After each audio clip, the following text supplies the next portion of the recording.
Budget estimates for 2024-25. Coming to the year 2024-25, the total receipts other than borrowings and total expenditure are estimated at 30.80 and 47.66 lakh crore rupees respectively. The tax receipts are estimated at 26.02 lakh crore rupees. The scheme of 50-year interest-free loan for capital expenditure to states will be continued this year with an outlay of 1.3 lakh crore rupees. We continue on the path of fiscal consolidation, as announced in my budget speech of 2021-22, to reduce fiscal deficit below 4.5% by 25-26. The fiscal deficit in 2024-25 is estimated to be 5.1% of GDP, adhering to that path.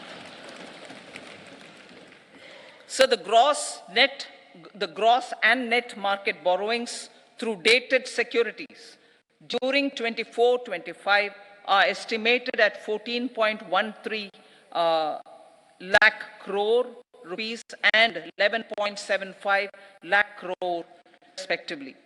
Both will be less than that in 23-24.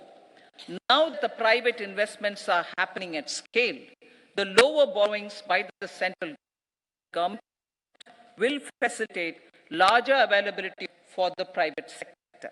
Vote on account. I'll be seeking vote on account approval of the Parliament through the appropriation bill for a partial year 2024-25. I will now move part B. Honorable Speaker, sir, over the last 10 years, 5 lakh rupees. Also, corporate tax rate was decreased from 30% to 22% for existing domestic companies and to 15% for certain new manufacturing companies. Honorable Speaker, sir, in the last 5 years, our focus has been to improve taxpayer services. The age-old jurisdiction-based assessment system was transformed with the introduction of faceless assessment and thereby imparting greater efficiency, transparency, and accountability. Introduction of updated income tax returns, a new Form 26AS, and pre-filling of tax returns have made filing of tax returns simpler and easier. Average processing time of returns has been reduced from 93 days in the year 2013-14 to a mere 10 days this year, thereby making refunds faster. Indirect taxation. By unifying the highly fragmented indirect tax regime in India, the GST has reduced the compliance burden on trade and industry. The industry has acknowledged the benefits of GST. According to a recent survey conducted by a leading consulting firm, 94% of industry leaders view the transition to GST as largely positive. According to 80% of the respondents, it has led to supply chain optimization, as elimination of tax arbitrage and octroi has resulted in disbanding of checkposts at the state and city boundaries.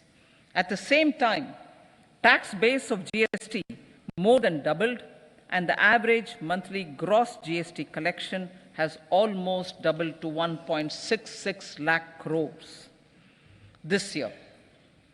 States too have benefited.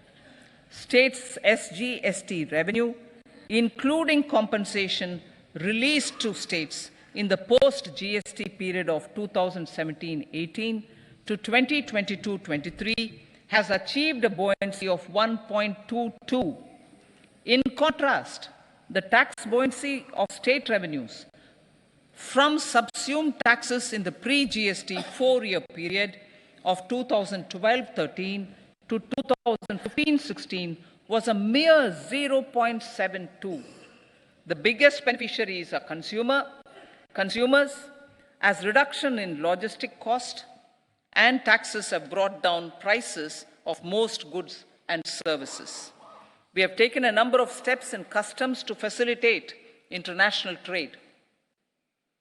As a result, the import release time declined by 47% to 71 hours at inland container depots, by 28% to 44 hours at air cargo complexes,